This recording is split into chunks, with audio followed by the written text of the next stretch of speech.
मुबारक आप, शुक्रिया। तो ये बताइए, जिस तरह से कल सीएम जो है होम मिनिस्टर से भी मिले और स्टेट हुड के बारे में भी उन्होंने बयान दिया, तो इस वाले से क्या कहना चाहिए? देखिए, जो अभी हाल ही में 2 हादसे हुए, एक बोमाई सोपोर में वसीम मीर के साथ जिस तरह उसको निहत्ते आदमी को, एक ट्रक ड्राइवर गरीब है, जिस तरह उसको गोली मार दी गई, और जो डॉक्टर ने भी बताया कि बहुत नज़दीकी से उसको गोली मार दी गई, टायर की वजह से उसको गोली नहीं लगी बल्कि स्ट्रेट उसको गोली मार दी गई।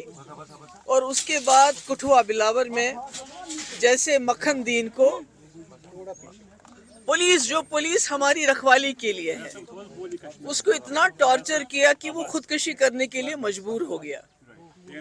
और ऐसे में इंसान को ये ख्याल था कि उमर साहब जब होम मिनिस्टर से मिलेंगे तो उनसे इन मसले के बारे में बात करेंगे, क्योंकि हम कहते हैं, जैसे वो खुद बार बार कहते हैं, होम मिनिस्टर साहब के जो एडवाइज़र हैं हमारे हाथ में कुछ नहीं है।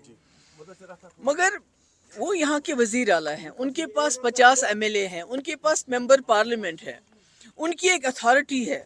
अगर PDP वाले होम मिनिस्टर से पूछना चाहें तो हम नहीं पूछ सकते, पर कि उमर साहब खुद चीफ मिनिस्टर अगर वो गए तो उनको वहाँ होम मिनिस्टर साहब से बात करनी चाहिए थी कि अगर जम्मू कश्मीर में आप कहते हैं हालात बिल्कुल ठीक ठाक हैं, मिलिटेंसी के साथ आप मुकाबला कर लीजिए, मगर जो आम लोग हैं, जो बेगुनाह लोग हैं, उनके साथ आर्मी की तरफ से, किसी आर्मी के, मैं नहीं कहती सारी आर्मी ख़राब है, मगर अगर कोई गलती करता है उसकी निशानदेही होनी चाहिए, उसको सज़ा मिलनी चाहिए।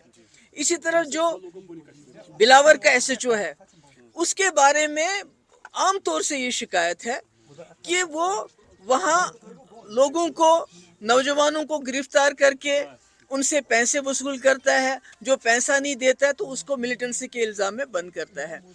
आपने भी वो वीडियो देखी होगी मक्खन दीन की, वो तो दिल दहलाने वाली चीज़ है। 25 साल का जवान, छोटे छोटे 2 बच्चे, तो उसको इतना मजबूर किया गया है कि वो कुरान पाक को हाथ में लेके वो खुदकुशी करता है।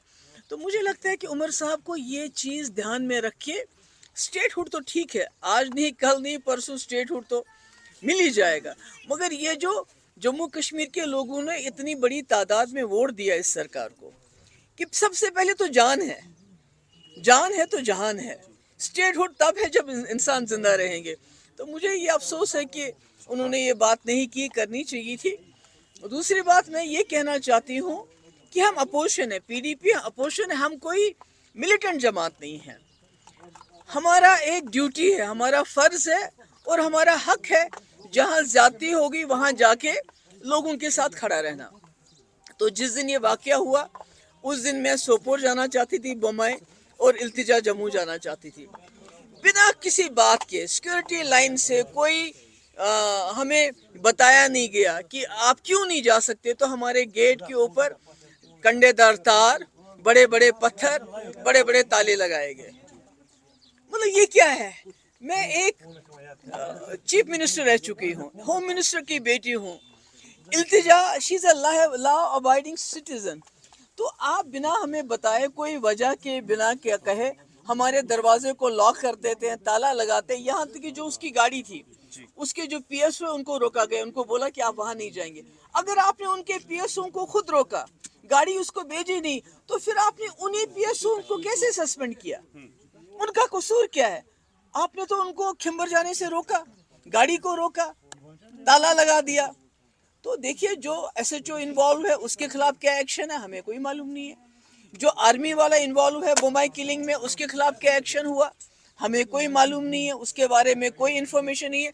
मगर इल्तिजा के 2 PSO जिनका कोई कसूर नहीं है, हमीद और बशारत, जो इसलिए साथ है कि उनको इल्तिजा की प्रोटेक्शन करनी है, बल्कि इल्तिजा की जासूसी नहीं करनी है, तो उनको इसलिए सजा दी गई कि आप इल्तिजा की जासूसी क्यों नहीं करते हो।